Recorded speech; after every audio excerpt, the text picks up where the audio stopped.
अस्सलाम वालेकुम। This is Jain. हमारी सीरीज़ चल रही है सिनोलॉजी डिप्लॉयमेंट स्पेशलाइजेशन की। उसी के हम अंदर कंटिन्यू करेंगे। लास्ट हमने डिस्कस की थी चीज़ें कुछ स्टोरेज के हवाले से, पूल के हवाले से और वॉल्यूम्स रेट हमने डिस्कस किया था। आज हम उसी को फर्दर लेकर चलेंगे। Let me log in the screen. ये सिनोलॉजी का पोर्टल है, इसमें हमने लॉगिन कर लिया। अच्छा, आज जो हम कवर करेंगे वो हम जस्ट इसका ऑपरेटिंग सिस्टम जो इंस्टॉलेशन के बाद हमें अवेलेबल होता है उसको हम डिस्कस करेंगे। और इसके अंदर फर्दर डेप्थ में हम जाएंगे, वन बाय वन चीज़ों को एक्सप्लोर करेंगे। अच्छा, ये इसका ऑपरेटिंग सिस्टम है। बेसिकली सिनोलॉजी का प्रोप्राइटरी ओएस है, इसको हम डीएसएम कहते हैं, डिस्क स्टेशन मैनेजर।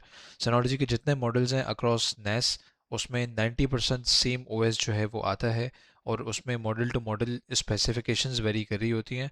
एप्लीकेशंस का बहुत ज़्यादा फ़र्क नहीं है, माइनर सा फ़र्क है, वो भी सिर्फ उस लेवल पे जहाँ पे आपके पास प्लस सीरीज़ स्टार्ट होती है, उसके ऑनवर्ड्स आपके पास एप्लीकेशंस बढ़ जाती हैं। प्लस सीरीज़ से नीचे जो आपकी जे सीरीज़ है और जो नॉर्मल नैस होते हैं विदाउट प्लस वाले, उसके अंदर आपके पास कुछ लिमिटेशंस होती है एप्लीकेशन की ड्यू टू लिमिटेड स्पेसिफिकेशन। ये इसका पैकेज सेंटर है। Package centre is just like आपके पास जो फ़ोन में ऐप स्टोर और प्ले स्टोर होता है, जहाँ से अपनी डिज़ायर्ड एप्लीकेशन इंस्टॉल कर सकते हैं। इसी के अंदर आपके पास अपडेट्स आती हैं, आप अपडेट करते हैं। फॉर एग्जांपल एक अपडेट आई हुई है, हम इसको अपडेट कर लेते हैं। इसी तरीके से इसके अंदर नेस के स्टोरेज के रिलेटेड सिनोलॉजी की अपनी डिज़ाइन करदा एप्लीकेशंस हैं, थर्ड पार्टी एप्लीकेशन कंट्रीब्यूशंस हैं, वो सब आपको मिल जाती हैं। इसमें से अक्सर फ्री ऑफ कॉस्ट हैं, कुछ जिसके अंदर पेड है चीज़ें, वो भी डिस्कस करेंगे। इसको हम ज़रा एक्सपेंड कर लेते हैं। इसमें कुछ बैकअप की एप्लीकेशंस हैं, एंटीवायरस सॉफ्टवेयर्स हैं, मैकेफी का है, सिनोलॉजी का अपना भी है। उसके अलावा कुछ सर्वर्स हैं जो कि हम डिप्लॉय कर सकते हैं, क्लाउड सिंकिंग के लिए एप्लीकेशंस हैं, मैनेजमेंट एप्लीकेशंस हैं, शेयरिंग सर्विसेज हैं, एलडेप सर्वर भी आप उसको डिप्लॉय कर सकते हैं। लॉग सेंटर है फॉर डिटेल एक्टिविटी मॉनिटरिंग। और इसके अंदर सैन मैनेजर है, इसको भी हम बाद में डिस्कस करेंगे डिटेल में।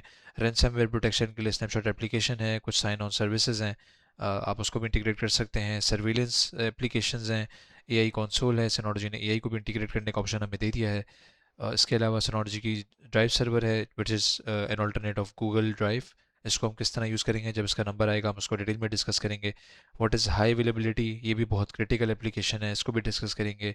सिनोलॉजी टीयरिंग वॉल्ट, ये क्या है, टीयरिंग सर्विस क्या होती है, इसको भी देख लेंगे। कुछ सर्चिंग टूल्स हैं, टेक्स्ट एडिटर है, वीपीएन सर्वर के तौर पे भी डिप्लॉय किया जा सकता है। सिनोलॉजी का अपना हाइपरवाइजर है।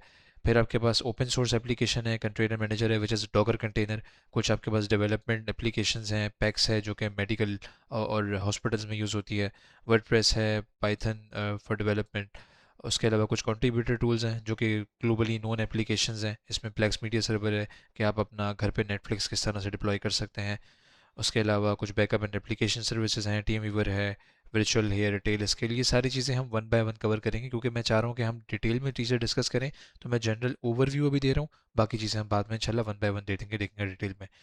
This is control panel, the brain of Synology, जहाँ से सारी चीज़ें कंट्रोल होती हैं। उसके अंदर आप फोल्डर्स बना सकते हैं, फाइल सर्विसेज हैं शेयरिंग के लिए, यूज़र एंड ग्रुप्स बना सकते हैं, डोमेन कनेक्ट कर सकते हैं। एक्सटर्नल एक्सेस अगर आपने करना हो आउट ऑफ नेटवर्क, उसके कुछ ऑप्शंस हैं। नेटवर्किंग में क्या आप इन डेप्थ कॉन्फ़िगरेशंस कर सकते हैं, static IP, automatic DHCP enablement, वो सारी चीज़ें सिक्योरिटी के हवाले से हैं। अगर आपने एसएसएच एक्सेस लेना है टर्मिनल के ऊपर, तो वो भी इससे कंट्रोल हो सकता है। इन्फो सेंटर है जहाँ जनरल इन्फॉर्मेशन आ रही होती है आपके नेस की, कौन सा मॉडल है, डीएसएम का वर्जन कौन सा है, और सीरियल नंबर, रैम, सारी चीज़ें। और उसके बाद फिर हमारे पास लॉगिन पोर्टल्स हैं, वो उसको हम कस्टमाइज़ कर सकते हैं। रीजनल ऑप्शंस हैं, नोटिफिकेशन सेटिंग्स हैं। हार्डवेयर एंड पावर ऑफ है, अगर आपको शेड्यूल करना है इस पर्टिकुलर टाइम पे ऑन हो, इस पे ऑफ हो, यहाँ से किया जा सकता है। एक्सटर्नल डिवाइसेस कनेक्ट करके यहाँ से आप देखते हैं update and restore, automatic update सारी होती हैं, वो सारी चीज़ें यहाँ से कंट्रोल की जा सकती हैं। Configurations, backup, system reset, system recovery, वो चीज़ें यहाँ से हमें मिल जाती हैं। पर्सनोलॉजी अकाउंट है, उसको कनेक्ट करना है, उसके अंदर कौन से फीचर्स हैं, एप्लीकेशन प्रिविलेजेस हैं, फिर इंडेक्सिंग सर्विस है, कोई आपने कस्टमाइज टास्क शेड्यूल करना हो उसकी चीज़ें यहाँ से होती हैं। तो this is basically in controlling dashboard of Synology. फिर उसके बाद हमारे पास फाइल स्टेशन है, जिसमें हमारे जितने भी फोल्डर्स हैं वो यहाँ से हम सारे देख सकते हैं। इस वक्त अभी कोई कॉन्फ़िगर नहीं हुआ, इसलिए हमें शो नहीं हो रहा, बट द थिंग इज़ कि यहाँ से हम चीज़ें मैनेज कर सकते हैं। अच्छा, ये हमें ऑटोमेटिकली ले गया है क्रिएट करने के ऊपर, हम इसको फ़िलहाल बंद करेंगे, जब इसका नंबर आएगा फिर हम इसको देखेंगे। और फिर ये एप्लीकेशंस हैं कुछ जो बिल्ट इन आती हैं, इसमें से अभी हमने कुछ भी डाउनलोड नहीं करा, ये डिफ़ॉल्ट आती हैं।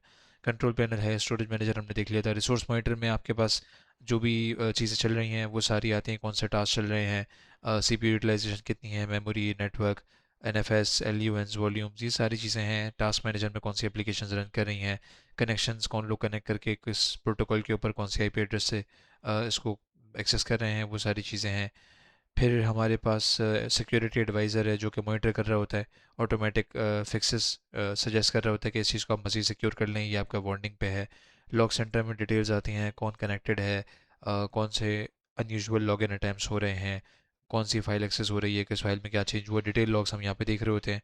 सपोर्ट सेंटर में if we need support we can generate support tickets right from the NAS। Active insight is kind of an application जिसके अंदर हम सारी मॉनिटरिंग कर सकते हैं in depth, which is one of the paid applications. इसकी आप ईयरली सब्सक्रिप्शन ले सकते हैं जो कि बहुत मिनिमम है, तकरीबन $30 की है। इसके अंदर कुछ ऐसी चीज़ें हैं, अगर आपको लगता है आपके लिए काम कर सकती हैं और फ़ायदेमंद है, तो बिल्कुल आप ले लीजिए, वरना ज़रूरी नहीं है। OAuth सर्विसेज हैं, ऑथेंटिकेशन सर्विस पर सैन मैनेजर है, ये बड़ी डिटेल चीज़ है, इसको हम डिस्कस करेंगे, वर्चुअलाइजेशन में यूज़ होती है। सोनोलॉजी का यूनिवर्सल सर्च टूल है जो कि इन डेप्थ फाइल सर्चिंग में आपको हेल्प करता है। USB कॉपी है कि अगर आपने एक्सटर्नल मीडिया कॉपी करना है तो वो सारी चीज़ें इसके अंदर हैं। फिर कुछ चीज़ें हैं जो कि यहाँ पे हमारे पास पर्सनलाइजेशन के अंदर आ जाती हैं। अगर आपने सिक्योरिटी वाइज कुछ टू फैक्टर ऑथेंटिकेशन लगानी है, डिस्प्ले प्रेफरेंसेस हैं, कस्टमाइज विंडो करनी है, ईमेल डिलीवरी कोटा असाइन करना है, अदर चीज़ें हैं, तो इन सबको हम वन बाय वन स्टडी करेंगे। यहाँ पे आपके पास एक कंटिन्यूस मॉनिटरिंग हेल्थ आ रही होती है, उसका IP एड्रेस है, मॉडल आ रहा है और अप टाइम आ रहा है, कितने टाइम से उसको ऑन किया गया है। तो ये सारी चीज़ें, इसका बहुत यूज़र फ्रेंडली ऑपरेटिंग सिस्टम है। इसके अंदर आपको कोई भी चीज़ जाके टर्मिनल में CLI पे नहीं करनी पड़ती। आप you can control almost everything from right from GUI जो उनका ग्राफिकल यूज़र इंटरफेस है। So for now this is a quick review कि आपको आउट ऑफ द बॉक्स क्या चीज़ें मिल रही हैं NAS के अंदर। फिर जो पूरी एक दुनिया है कि इसके अंदर एप्लीकेशंस हैं वो क्या काम करती हैं, वो हम वन बाय वन चीज़ें एक्सप्लोर कर लेंगे इंशाल्लाह। Thank you so much for following this series और see you guys in the next one. Thank you.